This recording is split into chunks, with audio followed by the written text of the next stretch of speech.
ऐ मुसलमानों, अल्लाह के रसूल की जिंदगी तुम्हारे लिए बेहतरीन नमूना है, आइडियल है, आदर्श।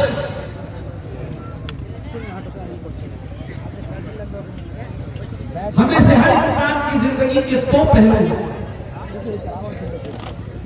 एक जिंदगी वो होती है जो हम घर के बाहर गुजारते हैं, बिजनेस करते हैं तो मार्केट में गुजारते हैं, जॉब करते हैं तो जहां पे हमारी नौकरी होती है, जहां पे हमारी जॉब होती है वहां पे गुजारते हैं, सफर करते हैं तो जहां सफर करके जाते हैं वहां पे गुजारते हैं। ये जिंदगी जो हमारी होती है इसको बोलते हैं खारिजी जिंदगी। इस जिंदगी में इंसान हो सकता है रियल में कुछ हो और अपने आप को शो कुछ और। इसलिए कि जब आदमी चार लोगों से मिलता है तो बहुत सारी ऐसी चीजें भी वो करता है जिससे उसकी इज्जत मेंटेन रहे, उसका सम्मान बरकरार रहे, लोग उसको हकीर न समझे, लोग उसकी बेइज्जती न करें। लेकिन एक और जिंदगी जो इंसान अपने परिवार के साथ, अपनी फैमिली के साथ, अपने घर में गुजारता है, उस जिंदगी को हम कहते हैं घरेलू जिंदगी। उसको इंग्लिश में हम कह सकते हैं इंटरनल लाइफ। इंसान की घरेलू जिंदगी जो होती है ये बहुत अहम होती है, इसलिए कि इंसान दुनिया के सामने ड्रामा कर सकता है, नाटक कर सकता है, कुछ होकर के कुछ शो कर सकता है, मगर जब इंसान अपने परिवार में आता है, अपनी फैमिली में आता है, तब इंसान अपने रियल रूप में, अपने असली रूप में। आप कितने पानी में हैं आपकी बीवी बहुत अच्छी तरीके से समझती है।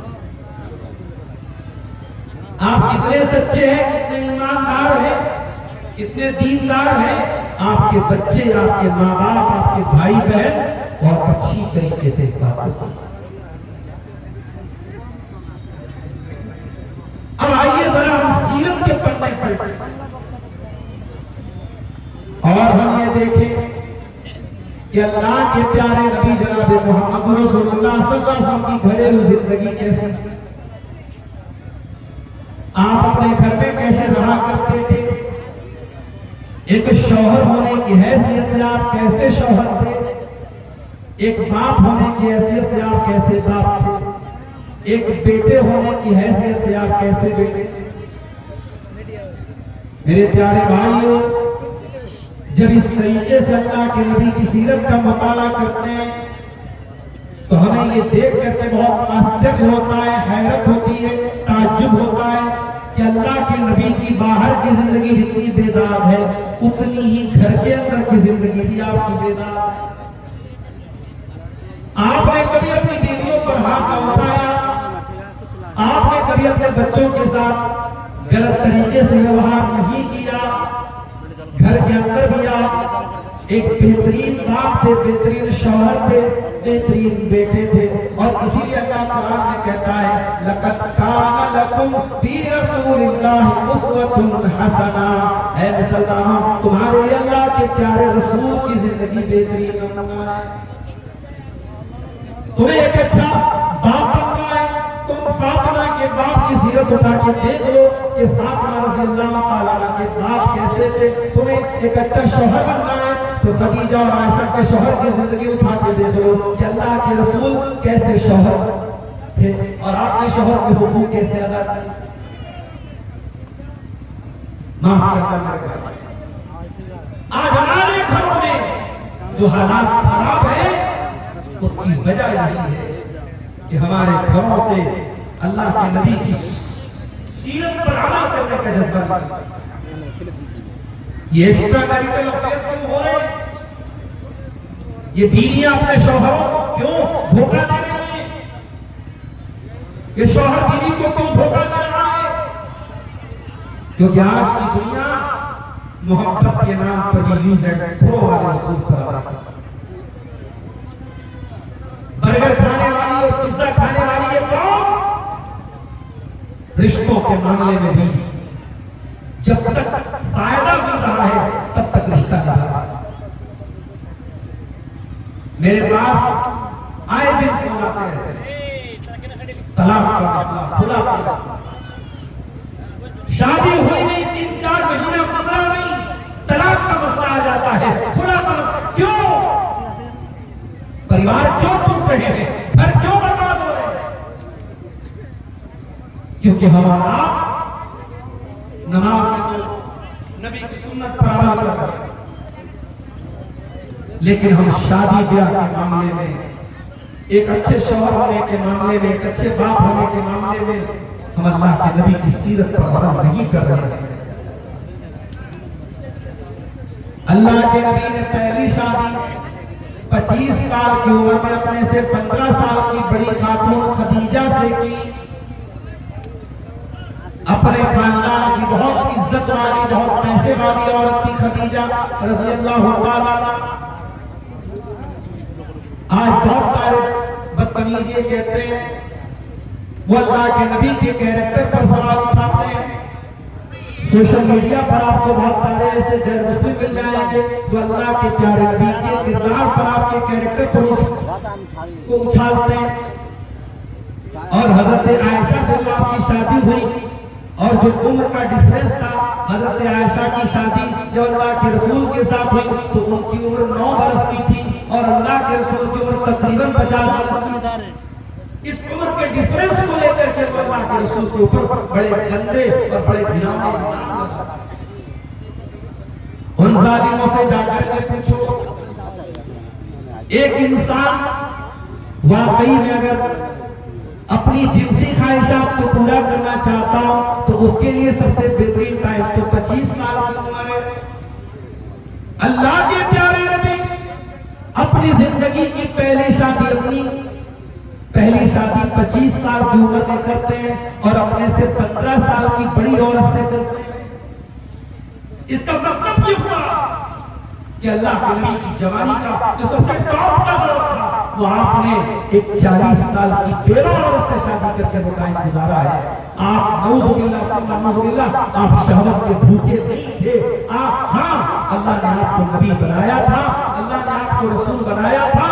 आपने ऐसा भी नहीं किया कि आप शादी न करें, आपने शादियां भी की, आपने बीवियों का हक भी अदा किया, आपने दुनिया को एक एग्जाम्पल दे दिया, एक उदाहरण दे दिया, एक नमूना दे दिया कि मैं अल्लाह का रसूल भी हूँ और मैं इंसान भी हूँ, मैं एक बेहतरीन शौहर भी हूँ, मेरी 9 बीवियां हैं और मैं सबका हक अदा करता हूँ।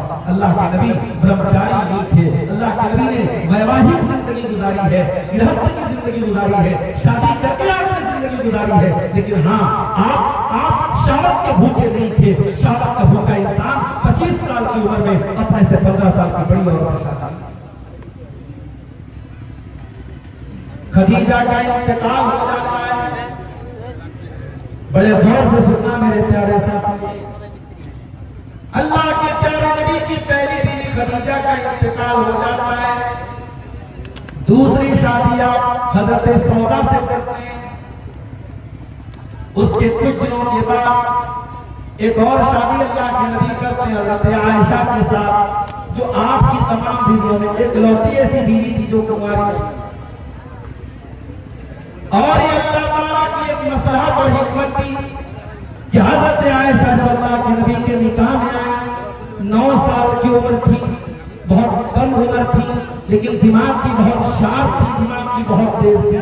और नबी की घरेलू जिंदगी को नोट करने के लिए और याद करने के लिए अल्लाह ताला ने ये इंतजाम किया था कि इतनी ज़हीन और इतनी होशियार और इतनी ब्रिलियंट खातून को अल्लाह के नबी के निकाह दिया जाए। हज़रत आयशा ने नबी के साथ जो जिंदगी गुजारी है, एक एक चीज उन्होंने बयान की है। आपने हज़रत आयशा से शादी की, उसके कुछ दिनों के बाद आपने और भी बीवियों से शादी की, मगर खदीजा को आप कभी भूले नहीं है मेरे प्यारे। आज हमारे समाज में क्या होता है, बीवी मर जाए और आदमी दूसरी शादी करता है, और अगर दूसरी बीवी पहली बीवी के मुकाबले में कम उम्र की हो तो पहली बीवी को लोग भूल जाते हैं दूसरी बीवी की मोहब्बत में। लेकिन यहाँ अल्लाह के नबी कई शादियां करते हैं, मगर खदीजा की मोहब्बत को आप कभी फरामोश नहीं करते। आपके घर में गोश्त बनता है, गोश्त के छोटे छोटे पीस आप बनाते हैं और कहते हैं इसको खदीजा की सहेलियों के यहाँ भिजवा दिया जाए। आप खदीजा के मरने के बाद भी खदीजा को याद वो लोगों, मोहब्बत यूज एंड थ्रो का नाम नहीं है, मोहब्बत कुछ लो और दो का नाम नहीं है। मोहब्बत तो एक ऐसा जज्बा है जिसमें इंसान कुर्बानी देने का जज्बा रखता हो। मोहब्बत तो एक ऐसा जज्बा है जो वफादारी का नाम है। और अल्लाह के नबी खदीजा से सच्ची मोहब्बत करते थे। सच्ची मोहब्बत कहाँ है आज? सच्ची मोहब्बत नहीं है मेरे प्यारे। कहीं मोहब्बत के नाम पे कोई अपनी प्रेमिका की हत्या करता है, कहीं प्रेमिका प्रेमी की हत्या करती है, कहीं बीवी शौहर को छोड़ के भाग जाती है, कहीं शौहर बीवी को छोड़ के दूसरों के साथ रिलेशनशिप बनाता है। मोहब्बत कहाँ गई? वफादारी कहाँ गई? वफादारी अगर सीखना है जनाब मोहम्मद रसूलुल्लाह सल्लल्लाहु अलैहि वसल्लम से सीखो। आप अपनी बीवियों के साथ बेहतरीन सलूक करते थे। आपने फरमाया खैरुकुम खैरुकुम लिअहलिही व अना खैरुकुम लिअहली। तो मैं सबसे बेहतरीन इंसान वो है जो अपने परिवार के लिए अच्छा हो, और मैं तुम्हें अपने परिवार के लिए सबसे अच्छा हूं। आप अपनी बीवियों के साथ हंसी मजाक भी करते थे, मनोरंजन भी करते थे, इंटरटेनमेंट भी करते थे। हालांकि आप बहुत बिजी इंसान थे, बहुत सीरियस इंसान थे, बहुत काम थे आपको, मगर अपनी बीवियों के साथ आप हंसी मजाक किया करते थे। एक मरतबा अल्लाह के रसूल सफर में जा रहे थे। आप जब सफर में जाते थे तो पर्ची डालते थे, और जिस बीवी के नाम की पर्ची आती थी उसको लेकर के जाते थे। इत्तेफाक से उस सफर में हजरत आयशा के नाम की पर्ची थी। हजरत आयशा आपके साथ में जा रही है। एक जगह मैदान आया, आपने सहाबा से कहा थोड़ा आगे निकल जाओ। सहाबा आगे निकल गए। अल्लाह के प्यारे नबी ने हजरत आयशा से कहा आयशा चलो हम दोनों दौड़ का मुकाबला करते हैं, दोनों रेस करते हैं। गौर करो मेरे प्यारे साथियों, अल्लाह का आखिरी नबी अपनी बीवी के साथ रेस कर रहा है, दौड़ का मुकाबला लगा रहा है। हजरत आयशा फरमाती है मेरी नई शादी हुई थी, मैं धुली पतली थी, हल्की फुल्की थी, जब दौड़ने लगी तो मैं बहुत आगे निकल गई, अल्लाह के नबी पीछे। मुझे बहुत मजा आया, मैं बहुत हंसी और मैंने मजाक भी उड़ाया। अल्लाह के नबी ने तो आपको आज के मुकाबले में शिकस्त दे दी, मैं तो आपके ऊपर कामयाब हो गई, मैं तो जीत गई और मैंने आपको हरा दिया। अल्लाह के प्यारे खामोश रहे, आपने कोई जवाब नहीं। कुछ दिनों के बाद एक और सफर आया, और उस सफर में भी हजरत आयशा आपके साथ में थी। आपने सहाबा से फरमाया थोड़ा आगे निकल जाओ। सहाबा आगे निकल गए। आपने फरमाया आयशा चलो आज हम लोग एक बार फिर से मुकाबला करते हैं, रेस लगाते हैं। और इस बार जब रेस लगाई गई, हजरत आयशा फरमाती है इस बार मैं थोड़ी परवाह हो गई थी, मोटी हो गई थी, मैं थोड़ी हेल्दी हो गई थी। पता ये चला कि जब शौहर बीवी से मोहब्बत करेगा, बीवी के हुकूक अदा करेगा, बीवी को खुश रखेगा, तो बीवी हेल्दी हो जाएगी। अगर आपके घर में आपकी बीवी आए और 60-50 किलो वजन हो और आप खटा खटा के उसको 30 और 35 किलो कर दें, इसका मतलब कि आपने उसको खुश नहीं रखा है। अल्लाह के नबी ने हजरत आयशा को आपके साथ शादी हुई, हजरत आयशा की जिंदगी इतनी सुकून के साथ चल रही है कि कुछ ये किसी भाई की तरफ से चल रहा है। आप मौलाना फहीद साहब बैठे हुए हैं, आपको जो चंदा वगैरह देना है तो देते रहिए। मैं तकलीफ को बहुत लंबा नहीं खींचूंगा, मैं बात आगे बढ़ा रहा हूँ। हजरत आयशा अल्लाह के नबी के साथ मुकाबला कर रही है, रेस और ये दूसरा सफर था, और हजरत आयशा करके में मोटी इस बार जब दौड़ लगाई गई, अल्लाह के नबी आगे निकल गए, मैं पीछे रह गई। अल्लाह के रसूल हंसने लगे, मुस्कुराने लगे और आपने फरमाया हाज़िही बितिल का, ऐ आयशा ये उस दिन का बदला है, उस दिन तुम आगे निकल गई, आज मैं आगे निकल गया। इस तरीके के हल्के फुल्के लम्हा, हंसी मजाक के लम्हा भी अल्लाह के नबी की जिंदगी में आते थे मेरे साथ। हमारी बीवियां साल के 360 दिन काम करती हैं। मैं खुद मदरसे में टीचर हूं, जुमा को मेरी छुट्टी होती है। मैं छुट्टी जब घर पे होता हूं, मेरी तो छुट्टी है, बीवी की कोई छुट्टी नहीं है। गौर करो मेरे प्यारे भाइयों, दुनिया की हर जॉब में छुट्टी मिलती है, सीएल मिलती है। आपकी बीवी जो काम कर रही है घर के अंदर, उस बेचारी को कभी कोई छुट्टी नसीब नहीं होती। आपकी छुट्टी का दिन आता है, संडे का दिन आता है, जुमा का दिन आता है, ईद का दिन आता है, बकरीद का दिन आता है। आपको छुट्टी मिली है, लेकिन आपकी बीवी का काम बढ़ जाता है। उससे ज्यादा खाना बनाना है, उससे ज्यादा बर्तन साफ करना है, उससे ज्यादा कपड़े साफ करना है। आपकी छुट्टी के दिनों में आपकी बीवी के काम आ जाते हैं। दुनिया की कौन सी ऐसी जॉब है जिसमें कोई छुट्टी न मिलती हो? आपकी बीवियां साल के 360 दिन जॉब करती हैं और कोई छुट्टी नहीं लेती है, कोई सील। क्या आपका ये फर्ज नहीं बनता कि जब आपको फुर्सत मिले और आप अपने परिवार के बीच में हो तो आप अपनी बीवियों का हाथ भी बटा दिया करें, घर के कामों में उनकी मदद भी कर दिया करें। अल्लाह के नबी जो इस दुनिया के सबसे बड़े इंसान थे, हज़रत आयशा से पूछा गया अल्लाह के नबी जब घर में होते तो क्या करते थे? फरमाया यकूनु फी मेहनति आलिही, अल्लाह के प्यारे नबी जब घर में होते थे अपने घर वालों के कामों का हाथ बटा दिया करते थे, उनका सपोर्ट किया करते थे, उनकी मदद किया करते थे। मेरे प्यारे साथियों, ये अल्लाह के नबी की घरेलू जिंदगी।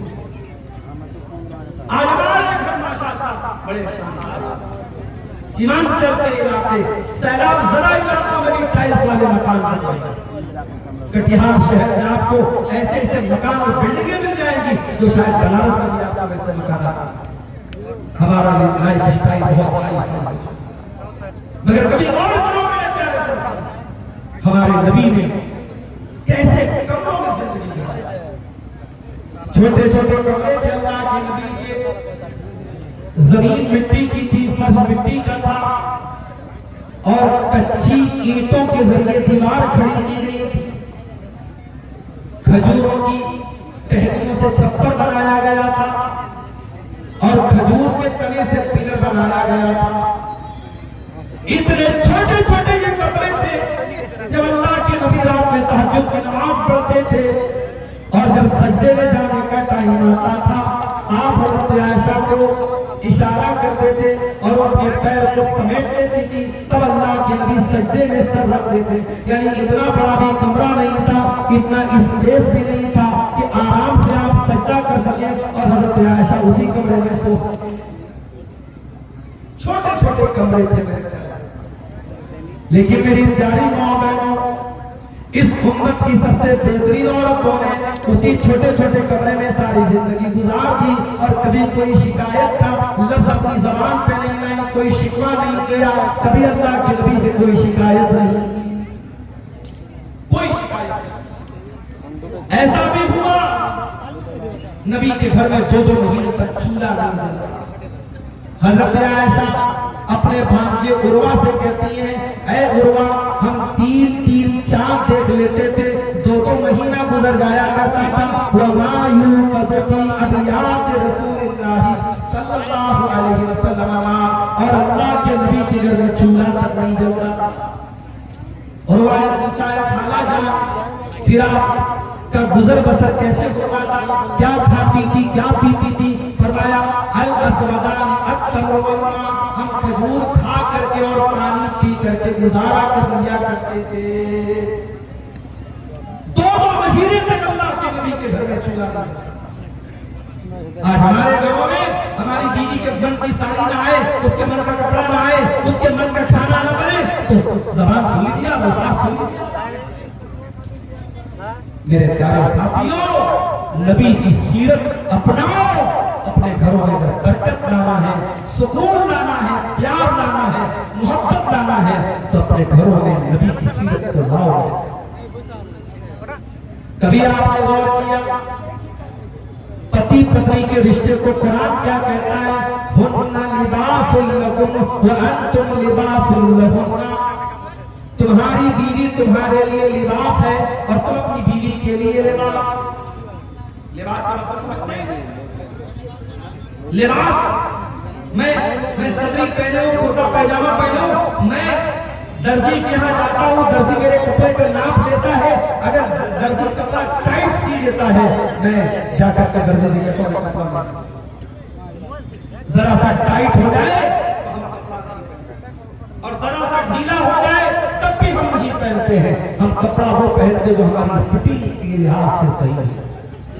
कुरान कहता है हुन्ना लिबासुल लकुम, तुम्हारी पत्नियां तुम्हारे लिए लिबास है, यानी उनको टाइट भी नहीं होना चाहिए, उनको ढीला भी नहीं होना चाहिए, उनको तुम्हारे मिजाज के अनुकूल होना चाहिए, परिस्थितियों के अनुकूल होना चाहिए, तुम्हारे हालात के मुताबिक होना चाहिए। जिस तरीके से तुम्हारी बॉडी पर कपड़ा फिट बैठता है, तुम्हारी बीवी को तुम्हारे लिए फिट बैठना चाहिए। अगर आप एक बीवी है तो आपको मालूम है कि शौहर को क्या पसंद होता है, आपको शौहर के मिजाज का ख्याल रखना चाहिए। और अगर आप एक शौहर है तो बीवी को सिर्फ अपनी जरूरत पूरी करने की मशीन नहीं समझना चाहिए।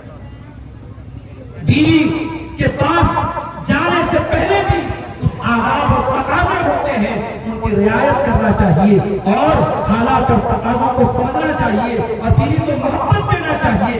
ये रिश्ता कोई फॉर्मेलिटी का रिश्ता नहीं है कि आओ और जरूरत पूरी करके चले जाओ। मियां बीवी का रिश्ता कुरान कहता है लिबास की तरह एक दूसरे के लिए कंफर्टेबल होना चाहिए, एक दूसरे के लिए फिट होना चाहिए।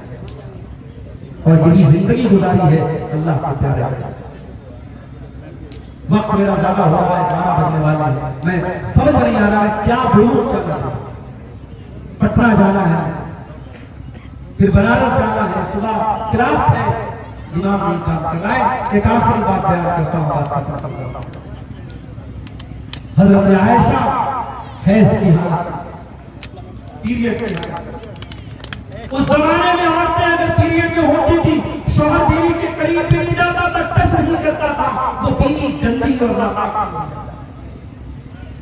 हजरत आयशा फरमाती है पीरियड की हालत में मैं पानी पीती थी और जहां पर मैं मुंह लगा करके पानी पिया करती थी, अल्लाह के प्यारे भी वहीं पर अपना मुंह लगा करके पानी पिया करते थे। मैं गोश्त खाती थी और हड्डी में थोड़ा सा गोश्त लगा रहता था और वही हड्डी मैं अल्लाह के रसूल को दे देती थी और उसी उस हड्डी का बचा हुआ गोश्त अल्लाह के प्यारे नबी सल्लल्लाहु अलैहि वसल्लम खा जाया करते थे। गौर करो मेरे प्यारे साथियों, ये क्यों करते अल्लाह के नबी? ये बताने के लिए करते हैं ऐ दुनिया वालों, मेरी पत्नी पीरियड में, मेरी बीवी है इसकी हालत में, मगर मैं उसको गंदा नहीं समझता। ठीक है वो नमाज नहीं पढ़ सकती, ठीक है वो रोजा नहीं रख सकती, मगर उसका झूठा खा सकता हूँ, उसने जहां बर्तन में वो लगाया उसको मैं पी सकता हूँ, वो मेरे लिए नापाक नहीं है, उसको टच करना मेरे लिए हराम नहीं है, उसके साथ उठना बैठना मेरे लिए हराम नहीं है। बीवी से मोहब्बत आप करते थे, उसका इजहार करते थे। एक मरतबा हजरत अम्र बिन आस ने पूछा, अल्लाह के नबी आप दुनिया में सबसे ज्यादा किससे मोहब्बत करते हैं? फरमाया आयशा से। बीवी से मोहब्बत कोई छुपाने की चीज नहीं है, बताने की चीज है कि हाँ मैं अपनी बीवी से मोहब्बत करता हूँ। अल्लाह के नबी ने यह पैगाम दुनिया वालों को दिया है। एक मरतबा आपने हजरत आयशा से फरमाया, आयशा मैं समझ जाता हूँ तुम कब मुझसे नाराज रहती हो और मैं समझ जाता हूँ तुम कब मुझसे खुश होती हो। फरमाया कैसे समझ लेते हैं? कहा कि आयशा जब तुम मुझसे खुश होती हो तो कसम खाती हो तो कहती हो मोहम्मद के रब की कसम, और जब मुझसे नाराज होती हो तो कहती हो इब्राहिम के रब की कसम। जब तुम मुझसे नाराज होती हो तो मेरा नाम नहीं लेती। कहा अल्लाह के नबी मैं आपका नाम छोड़ती हूँ, आपको नहीं छोड़ती, आपको नहीं छोड़ती, मैं आपका नाम छोड़ती हूँ, गुस्से में की हालत नबी, मैं आपका नाम नहीं लेती हूँ, मगर आप ये ना समझिएगा कि आपके लिए दिल में कोई नफरत की भावना आ जाती है। नहीं है अल्लाह के नबी, मैं गुस्से की हालत नबी आपको छोड़ने की कल्पना नहीं करता। मेरी प्यारी माँ, उस नबी ने आपको इतने अधिकार दिए हैं, आज उस नबी की सीरत को पढ़ने की जरूरत है। मेरे भाइयों, उस नबी की जिंदगी को पढ़ने की जरूरत है। सोशल मीडिया पर आज अल्लाह के नबी के खिलाफ कितनी बातें हो रही हैं, आपको शायद अंदाजा नहीं। हमारे उत्तर प्रदेश की जो घटना हुई बरेली के अंदर, उस घटना के बाद जो कुछ भी हुआ, आप उस घटना की अगर तह तक जाएंगे तो आज भी उसको बुनियाद बना करके सोशल मीडिया पर अल्लाह के रसूल के बारे में गंदी और घिनौनी बातें करते हैं। मेरे प्यारे साथियों, हम नबी से मोहब्बत भी करते हैं, हम नबी से प्यार भी करते हैं, लेकिन मसला ये है कि हमें उस नबी की सीरत के बारे में चाहिए। अभी बनारस में एक साहब के मकान करने गया, उनकी बच्ची आई, 10 साल की 12 साल की बच्ची। आप आजाद से गुजारिश है, हमारे मौलाना फौजी साहब ने अभी उनको डायरेक्शन किया है कि थोड़ा मदरसे के ताउन के लिए भी आप अपील करें। मैं आप सबसे गुजारिश करता हूं कि आपको जो भी ताउन देना है, मैं 5 मिनट आपके सामने और बैठूंगा, क्योंकि मेरी मजबूरी बहुत शदीद मजबूरी है। मैं चाहता हूं, मजमा जमा हुआ है, सुनना चाहता है, मौजूद बड़ा इंटरेस्टिंग है, मगर मेरे हालात कुछ ऐसे हैं कि मैं ज्यादा बोल भी नहीं सकता हूं। सिर्फ 5 मिनट का टाइम मेरे पास है। आप मदरसे को जो ताउन देना है आप यहाँ लाइए। मैं अल्लाह से दुआ करता हूँ, अल्लाह ताला आपके चंदे और आपके ताउन को कबूल फरमाए। और ये इदारा जो हमारे बुजुर्गों का कायम किया हुआ इदारा है, अल्लाह इस इदारे को फरमाए। मेरे प्यारे साथियों, मैं आज ये कर रहा था, अल्लाह के नबी से मोहब्बत तो हमारा करते हैं, मगर उस नबी के बारे में 8 साल की बच्ची आई, मैंने पूछा बताओ अल्लाह के नबी कहाँ पैदा हुए? बोली मक्का में पैदा हुए। मैंने कहा इंतकाल कहाँ हुआ? का मदीना में। मैंने कहा बहुत अच्छी। क्लास 6 में पढ़ने वाली बच्ची थी, 8-9 साल की उसकी उम्र थी। मैंने पूछा ये बताओ बेटा कि हजरत आयशा कौन थी? लड़की साइलेंट, कोई जवाब नहीं। मैंने पूछा हजरत फातिमा कौन थी? साइलेंट, कोई जवाब नहीं। मैंने पूछा नबी के 4 खलीफा जो थे, क्या चारों खलीफा का नाम बता सकती हो? लड़की साइलेंट, कोई जवाब। मैंने कहा चलो अल्लाह के नबी की 11 बीवियों में से 3 बीवियों का नाम बता दो, लड़की साइलेंट, कोई जवाब। ये आज हमारी नौजवान नस्ल का हाल है। उसके बाद आप ये शिकायत करते हैं कि कटिहार स्टेशन पर मुसलमान लड़की गैर मुस्लिम लड़के के साथ क्यों नजर आ रही है, पूर्णिया बाजार में क्यों नजर आ रही है, और किशनगंज में क्यों नजर आ रही है। आपकी कौम की बेटियों को जब आपने दीन सिखाया ही नहीं, दीन बताया ही नहीं, उनको आपने कुरान सुन्नत की तारीफ ही नहीं दी, तो अगर इस तरीके का कदम उठा रहे हैं, कौन सी है? जब आपके घर का दरवाजा खुला है तो घर के अंदर कुत्ता एंट्री करेगा। आपको अगर कुत्ते की एंट्री रोकनी है तो पहले घर का दरवाजा बंद करो। अल्लाह के नबी सल्लल्लाहु अलैहि वसल्लम ने हमें ये तालीम दी कि अपनी बच्चियों की हम सही तरबियत। आपने अपनी बेटियों को बड़े प्यार से पाला। आपकी बेटी फातिमा से मिलने के लिए आती थी। बुखारी की रिवायत है, अल्लाह के नबी अपनी बेटी का इस्तिकबाल करते थे, खड़े हो जाते थे। ओ बेटी वालों, तुम तो शादी करके कहते हो बेटी तो पराया घर में चली गई। वो बेटी कभी मायके आती है तो क्या तुम अपनी बेटी से वो प्यार करते हो, वो मोहब्बत भरा सलूक करते हो जो अल्लाह के नबी अपनी बेटियों से किया करते थे? बुखारी के अल्फाज है, हज़रत फातिमा आती थी, अल्लाह के नबी वेलकम करते थे, स्वागत करते थे, अपनी बेटी का हाथ पकड़ के चूम देते थे और अपने बगल में, अपने करीब में, अपने बाजू में अपनी बेटी को बिठाया करते थे। इतनी मोहब्बत करते थे। इतनी मोहब्बत करने के बावजूद भी मेरे प्यारे साथियों, एक मरतबा हजरत अली, हजरत फातिमा दोनों अल्लाह के नबी के पास आते हैं। हजरत अली कहते हैं अल्लाह के नबी, मैं बहुत मेहनत करता हूँ, इतनी मेहनत करता हूँ, हद तो सदी मेरे सीने में दर्द होने लगा है। हजरत फातिमा कहने लगी, अब्बा जान टहन तो मैं इतना ज्यादा आटा पीसती हूँ, चक्की चलाती हूँ कि मेरे हाथों पे छाले पड़ गए। अब्बा जान मुझे कोई गुलाम दे दीजिए, आपके पास कुछ गुलाम आए मुझको गुलाम दे। मुस्लिम नबी ने फरमाया नहीं, ये नहीं हो सकता कि मैं तुमको गुलाम दे दूं। वो अहलुस सुफ़्फ़ती तक़वाबुकुम, और मेरे मदरसे में पढ़ने वाले बच्चे, ये मदरसे जो आज हम चला रहे ये कोई नया काम नहीं है। नबी के दौर में भी मदरसा चलता था, नबी की मस्जिद में मदरसा चलता था, और उसमें पढ़ने वाले जो स्टूडेंट्स थे, जो तलबा थे, उनको असहाब सुफ़्फ़ा कहा जाता था। बेचारे गरीब फटे हाल, किसी के बदन पे कपड़ा, एक चादर, कपड़े के नाम पर एक चादर है, कभी खाना मिला नहीं मिला। वो अल्लाह के नबी के दीन के स्टूडेंट थे और नबी के हॉस्टल में रहने वाले थे। आपने फरमाया ला होती कुमाल अदव अला सुफ़्फ़ती, ऐ मेरी बेटी फातिमा, ऐ मेरे दामाद अली, मैं तुमको वो गुलाम दे दूं और असहाब सुफ़्फ़ा को छोड़ दूं जो बेचारे मेरे मदरसे में दीन की तालीम हासिल करने आते हैं और भूखे प्यासे रहते हैं। ऐ अली ऐसा नहीं हो सकता, ऐ फातिमा ऐसा नहीं हो सकता। मैं वो गुलाम बेच दूंगा और उनकी कीमत उनके ऊपर खर्च करूंगा, लेकिन हाँ तुमको गुलाम तो नहीं दे सकता। एक तस्वीर बताता हूँ, रात के बिस्तर पे सोने जाना तो 33 मरतबा सुभान अल्लाह पढ़ लेना, 33 मरतबा अल्हम्दुलिल्लाह पढ़ लेना, 34 मरतबा अल्लाहु अकबर पढ़ लेना, तुमको किसी गुलाम की जरूरत नहीं पड़ेगी। ये तालीम थी अल्लाह की, ये तरबियत थी मेरे प्यारे। आज जब नबी की हम बात करें